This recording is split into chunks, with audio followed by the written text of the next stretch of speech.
In a village named Clapham, there lived a girl named Roma. Roma was very beautiful. Guys in her college were crazy about Roma. One day, she told her mother, Good morning, Mom. I need some money for something important. Huh? Why do you need money? There's an event in our college, and for that I need to buy some new clothes. So give me some money. Take this money, but don't forget to return the rest of the money after buying clothes. Okay, Mom. Saying this, Roma left with the money and bought clothes for herself, and with rest of the money, she bought herself some makeup. After returning home, Roma explained all this to her mother. Mom, I brought some dresses and makeup items with the money that you gave me. What? Last month you brought so many dresses and makeup, and now again you brought some more? If you keep doing this, we will become bankrupt one day. Don't worry, Mom. Nothing will happen. Do you know how beautiful your daughter is? Everybody is her fan. All boys go crazy. What nonsense. Do you know what are you saying? Just chill, Mom. It's not that a big deal. Saying this, Roma left the room, and her mom Ruby sat there thinking about Roma. That's when Roma's father Samuel entered in the room. What happened, Ruby? Seems like you are tensed. I don't know how to deal with this girl anymore. She has become really arrogant, and she has no value for money. My friend's son Richard is very educated. He's a bank manager. They were looking for a suitable match, so why don't we fix her marriage with him? Then she will definitely become more mature and responsible. Yes, you are right. With all the responsibilities, she will become mature and responsible. And this match is also perfect. I will talk to them tomorrow. We should not delay about this. Okay. Do whatever you think is right for her. Tomorrow I will tell Roma about this. Let's go to sleep. We have to wake up early in the morning. Let's go. Saying this, Samuel and Ruby went to sleep. And the next day, Ruby told Roma everything. And Roma also got ready to meet the guy. After that, the guy Richard, along with his mother Shelley and his father Kevin, came to meet Roma. After having some conversations, Roma came there with her mom Ruby. Roma was so pretty that Richard liked her immediately. And then Richard's family said yes to this match. After some days, they got married. Since Roma was a new bride, she didn't used to help her mother-in-law in doing household chores. One day her mother-in-law said, Roma, make some tea for all of us. Today we will have tea specially prepared by you. Mom, I don't know how to make tea. What? You don't even know how to make tea? No, Mom. And what about food? No, Mom. Till date, I haven't cooked anything. What are you saying? You have to start learning little by little. You will have to do all the household chores. No, Mom. I have just got married. I can't do all these work. And for now, I have plans with my friends. No, Roma. Some guests are coming today to meet you. Today you have to stay. Mom, I have promised my friends, and I can't break this promise. Saying this, Roma goes into her room. She gets ready and comes back wearing a short dress, while her in-laws were sitting in the hall. What are you wearing, daughter-in-law? Do you have any shame or not? I'm going to meet my friends, and I always wear these kinds of dresses. Don't you know about that? If not sari, then you can at least wear salwar suit, right? I have always worn these kinds of dresses. Shelley, bring me some tea. Are you gonna keep arguing about this? Yes, I'm bringing your tea. And Roma, come home soon, okay? Oh God, my mother-in-law keeps restricting me from everything. But let it be, because I'm going to meet my friends. Here's your tea. And why didn't you say anything to Roma about the dress? There should be a limit to shamelessness. Let it be, Shelley. She will learn all these etiquette and manners with time. I don't think so. She doesn't even know how to make tea. Forget about etiquettes and manners. Saying this, Shelley went into the kitchen. And some days passed by like this. One day, Roma's friends came to her in their house. Hi, Roma. How are you? Is this your maid servant? Hi, Selena, Julie. How are you? This is my mother-in-law. Come, let's go inside. Saying this, Selena, Julie and Roma sat and started chattering. At that time, Richard was leaving for office. Hearing their conversations, Richard stopped and asked, Roma, who are all these people in our house? Richard, these are my friends. They have come to meet me. Haven't you told them? I don't like hearing bad things about my mom. They called my mom a maidservant. And still you didn't say anything. Let it be, Richard. Why you're making a big deal out of it? You should understand, Roma. What whose status is. Understood? Saying this, Richard leaves for office and Roma's friends felt insulted after all that. So they also leave. It's getting late. We should leave now. Yeah. Bye, Roma. Don't leave. Don't take his words too personally. Please stay. No one insulted us like this before. Bye. Saying this, Selena and Julie left. And seeing all this, Roma got very angry and she called the police station and told the police, Hello, Inspector. Hello, yes, tell me. I want to lodge a complaint. My husband and my mother-in-law treats me very badly. Please come and make them understand. We are coming. Okay, Inspector. After doing this, Roma keeps her phone on the table and she noticed her mother-in-law standing behind her. Mom, when did you come? Right then when you were calling the police station. And for what and why? Why are you doing this? You said an awful lot of things about me and my son. Now I don't know if he'll forgive you or not. That's what is done with people like you. Understand? Okay then. Let me call my son. Huh. After saying this, Roma's mother-in-law leaves and calls her son and told him to come back home. Richard was stunned to hear all these from his mother, so he came back home. And then police comes to his home. Seeing the inspector, Richard asked him, What happened, Inspector? What are you doing here? Your wife has called me here. She has lodged a complaint against you and your mother. But nothing like that happened, Inspector. But your wife has lodged a complaint. Roma, you have lodged a complaint against us. What happened to you? I did the right thing. Inspector, take them with you or make them understand. They just don't know how to talk with people. Looking her behavior, Richard and his mother was very upset. The inspector said awful lot of things to Richard and left. Then Richard and his mother goes back to their respective rooms and none of them talked to each other. Then suddenly Roma says, Well done. Whatever happened was absolutely right. And to people like them, that's what should happen. Saying this, the next day, Roma goes to her parents' house. Roma's mother-in-law had already told her mother about this incident on phone. So when Roma arrived, her mother said, Roma, do you even understand what you have done? You just ruined your marriage with this one incident. They used to talk to me in a very rude manner. That's why I did this. Now I don't want to go back there. There's no place for you in my home. If someday I will say something to you, then you will put us into the jail too. That's why you can't stay in my house. Then where will I go, Mom? Go wherever you want. Whatever you have done was a very bad thing to do. Now apologize for that and return back to your own home. Got it? Saying this, Ruby left. And Roma realized her mistake.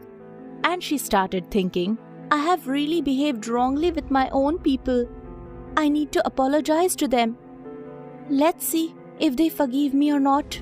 Thinking this, Roma returns back to her in-laws. And her mother-in-law said, Why did you come back, Roma?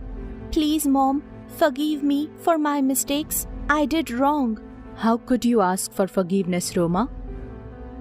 If my son forgives you, then only I will forgive you. Yes, Mom, I will ask for his forgiveness too. Now what else do you want, Roma? Please forgive me. I have done a huge mistake. I will never do that again. Roma started crying. And forgiving her, Richard hugged Roma. And since then, she had changed her behavior. Now, she do all the household chores and respect elders. From shameless daughter-in-law, Roma had transformed into a cultured daughter-in-law. So, from this story, we learned that we should always respect others and we shouldn't humiliate anyone. We should always maintain good behavior with everyone. A man named Benjamin lived in a village called Conwy. His father was very rich. But since Benjamin did not complete his studies, his father did not talk to him much. One day, Benjamin was sitting with his brothers. There is a marriage ceremony in our house in 2 days. Lot of work to do. Yes, Benjamin, but when you are here, we don't need to worry at all. Yes, brother, that's true. You don't worry. The next day, Benjamin starts working for the wedding ceremony. He completes the work very fast. Benjamin was very hardworking and people used to discuss this quality of him a lot. One day, some people were talking about him when his father, William, went there. What's up, bro? Who are you praising so much? Hey, we are talking about your dear one. How hardworking is Benjamin? He helps everyone wholeheartedly. After all, whose son is he? Yes, William. I would like to have Benjamin marry my daughter Mia. It would be very nice for her. Simon, so shall we become relatives? Seriously? Saying this, both hug each other. In a few days, Benjamin gets married to Mia. Mia was a very learned girl. Now she came to her in-laws' house. Many days passed. Now slowly there started little fight. One day, Mia's sister-in-law abused her. Seeing this, Benjamin said, "Hey, what are you saying, Anna? Are you insane?" Yes, my brain is working fine and I'm okay. Your wife always says something or the other to me. Now, I am not going to tolerate. Got it? But what did she do? I asked her to cook breakfast for me fast. And she said, I cannot make any more. I have to get tea for mother-in-law. She said no to me. Oh, she had to get tea for Ma. That is the reason she said that way. You will certainly take her side. Why am I talking to you? An illiterate person? I will not listen a word about my husband.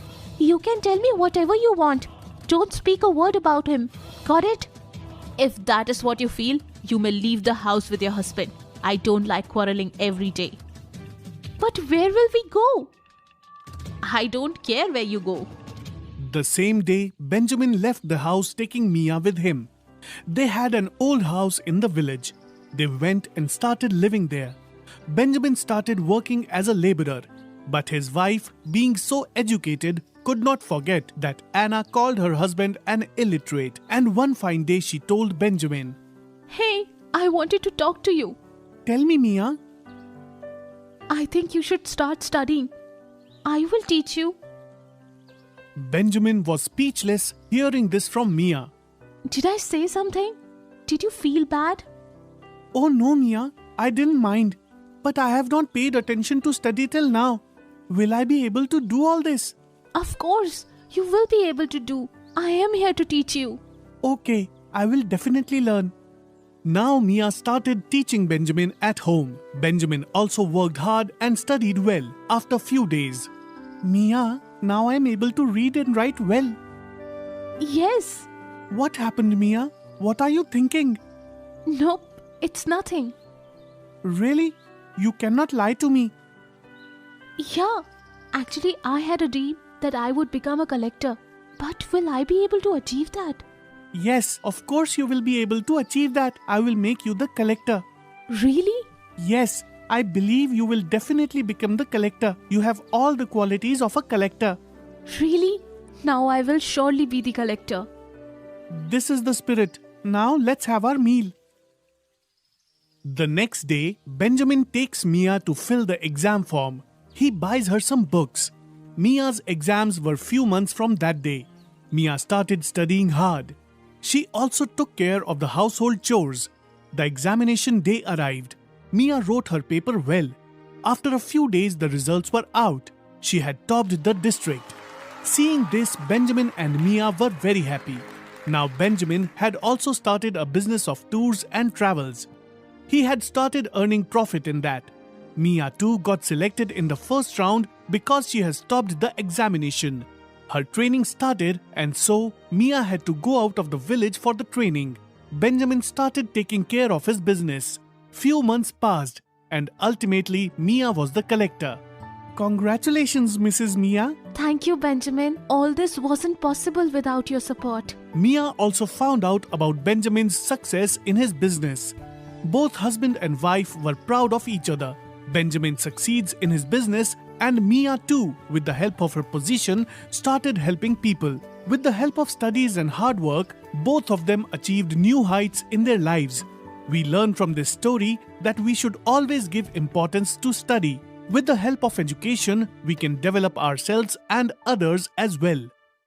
In the small town of Ashwood, there was a vendor, James, who used to sell hot dogs. James and his wife Stacy used to sell hot dogs in the town, but they didn't have many customers. The customers usually didn't return for more. James always wondered why his customers don't come back.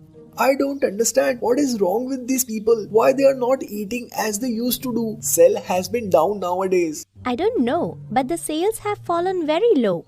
I don't like the hot dogs that you make. Then why will customers like it? If it is so, then why don't you prepare the hot dogs?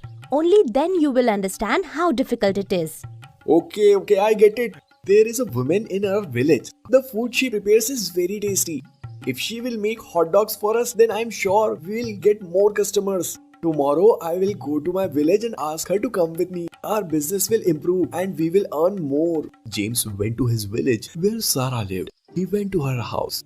Oh, Mr. James, please come. How come you're here? Yes, there is. That's why I have come here. What is it? Please tell me. Sarah, I know that you make delicious hot dogs and I have a small business of hot dog. I need someone who make hot dogs. Will you work for me? I will pay you a good amount of money. That is a wonderful idea. I will work for you. It will help my family financially. Great, then we will leave for the town in the evening. Sarah came to town with James. James told her to prepare 100 hot dogs every morning. The next morning, Sarah prepared hot dogs as James has ordered. Like every other day, James and Stacy started selling the hot dogs. That day, they sold all of the hot dogs. They earned a good profit. James gave half of the profit to Sarah. Sarah, we earned a lot of money today. Please take half of the profit. It's yours. Thank you, brother. Tomorrow, I'll need 200 hot dogs because now we have more customers. I will keep 200 hot dogs ready in the morning. You just buy me all the necessary ingredients. The next morning, Sarah made 200 hot dogs. That day, James sold all the 200 hot dogs. James ordered Sarah to prepare 300 hot dogs. Now it's a daily routine. Sarah would make lots of hot dogs and give it to James. And James earned a lot of money by selling tasty hot dogs to his customers. But Stacy becomes jealous after seeing this. One day she told James, Dear, why do you give half of the profit to Sarah? We buy all the ingredients, we stand in the shop all day to sell hot dogs, and she gets half of the profit for making hot dogs in the comfort of her house. This is not right. Yes, my dear, but I don't have any other option. I'm earning lot of profit from the hot dogs Sarah made. And you share the profit in half. Think carefully. You are right, but I cannot fire her from this job. We will lose the business. Don't give her a profit or salary. Pay her on daily basis. Understand? Okay, this is a better option. We will pay her daily. The next morning, James ordered Sarah to make 300 hot dogs and told her, Sarah, the price of all the things has gone up and I'm facing loss in the business. Now I can give you only 100 rupees per day. But brother, you promised that you will give me half of the profit. Did you forget? I anyhow earned 100 rupees in the village. I came here to earn more. And don't forget, your customers are buying hot dogs because they are tasty. Sarah, you are being greedy. It is not a good thing. I am greedy? Or is it you are greedy? I have never compromised with my work. So I will take full payment as decided. Get out of my house. I don't agree. You deserve to live in a small village. You can never do better than this. Poor Sarah and her children left his house. After walking for few hours, they took a break. Her elder son, Matt, said, Mom, please don't worry. We'll find a solution to this problem. Why don't we start our own business? We have saved some money. We can use it to start our own business. I think you're right. We will start our own business. The next day, Sarah and her son started their hot dog business, and they started in the heart of the town, next to the James business. That day, Sarah made just 50 hot dogs, but her business was new and hence she didn't have many customers on the first day. She became very sad. Son, do you think we made a mistake by starting the business? Mom, today was the first day of this business. How we will know if people liked our hot dogs or not? We will try it again tomorrow. The next day, Sarah and Matt made 50 hot dogs again and started selling them. After some time, a man comes to buy a hot dog. How much for a hot dog? Only 10 rupees. The man liked the taste of the hot dog that he ate. He ordered to pack 10 more hot dogs for his family. As time passed, Sarah now had more customers. People loved her hot dogs, and James started losing his customers one by one. Even everyone was talking about Sarah's delicious hot dog. One day, a very wealthy businessman in the town came to her shop. Please give me a hot dog. Sarah gave him a hot dog and got back to her work. The businessman liked her hot dog very much. Sister, my son is getting married the day after tomorrow. Will you make tasty hot dogs for all guests? I'll pay you for all of the hot dogs. I will make it, and I will try to give them the best hot dog they have ever eaten. Please take this as an advance. Businessman left after giving Sarah some money in advance. When James saw this, he became very jealous, but he knew that he cannot say a word to her. I think we should start some other business. We are not earning much profit from this hot dogs business. You are right. Let's start some other business. In this way, James and Stacy had to stop their business. Their greed and lies became the reason that they had suffered a loss. But Sarah's hot dog business was doing great. The moral of the story is that we should always fulfill our promises and never betray anyone's trust. Mary the maid had started working as a cook in Harold's home few days ago. Harold's pregnant wife Rachel used to treat her very nicely. She used to give tea and breakfast to her and sometimes even lunch. Mary, first drink your tea. It's a cold weather. Sure, madam, I will drink it. And this is my old sweater. I have only worn it twice. If you want, you can take it. Harold used to go to his office very early in the morning. After that, Mary used to come to their home to cook food. Mary made delicious food. Rachel was also happy with her work. Slowly, Mary won Rachel's trust completely. Mary, I'm going to the temple. Take care of the house. Yes, madam, you don't worry. Rachel started going to the temple every day for 1 hour and Mary used to be alone in the home. Harold had received 4 bags of basmati rice from the village. Mary got greedy. There are just 2 people in this home and so much rice. If I take 2 bowls of rice from this bag, no one will even notice. Mary took 2 bowls of rice from the bag and kept it in her purse. She closed the rice bag as before. Amazing! Today I will make fried rice at home. Mary's greed and daring was increasing day by day. She would take rice, sugar, and sometimes tea leaves and vegetables. Every day something or the other from Harold's home used to reach Mary's home. Mary had stuck gold. Oh wow! You have found a golden goose. But take care, or else you will be caught. Yes, don't worry. Madam trusts me completely. That's good. I don't need to work anymore. Things from the home were slowly disappearing, but Rachel didn't notice. She still trusted Mary. Then one day, Rachel's mother-in-law comes to visit. Greetings, mother. Oh, don't bother, daughter-in-law. How are you feeling now? It's fine. I just feel tired sometimes. Don't worry. It's normal in pregnancy. Now I'm here to take care of you. Let's click a selfie first. Rachel introduces mother-in-law to Mary. Mother, she's Mary. She cooks for us and takes care of other small things in our home. She supports me a lot. Okay, that's fine. Rachel's mother-in-law was very smart and tech-savvy. She could easily get a hang of a person just by observing them. When Rachel used to go to the temple, she used to sit on the swing to pray. And in every 15 minutes, she used to walk into the kitchen. Because of her presence in the house, Mary was not able to steal things. When will this old lady go back? I'm afraid to steal anything now. Mary's clever mind notices something. When mother-in-law sits on the swing, it creaks, and it takes 10 minutes for her to complete a round of praying on the beads. Okay, so this means that this old lady will not get up from there for 10 minutes. Huh? This time is enough for me. For the next 2-3 days, Mary is successful in stealing a few things. She feels happy. I'm going home. I've kept the food in the fridge. Okay. As Mary is leaving the house, mother-in-law notices a suspicious bulge in Mary's bag. Huh?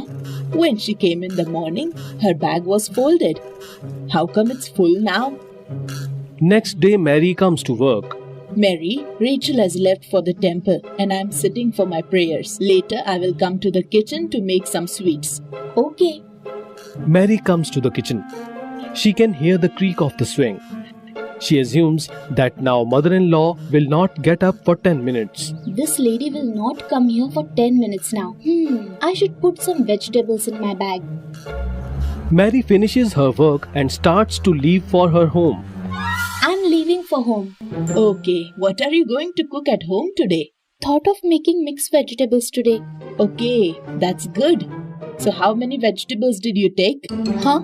She is surprised to hear this question from the mother-in-law, but manages to answer.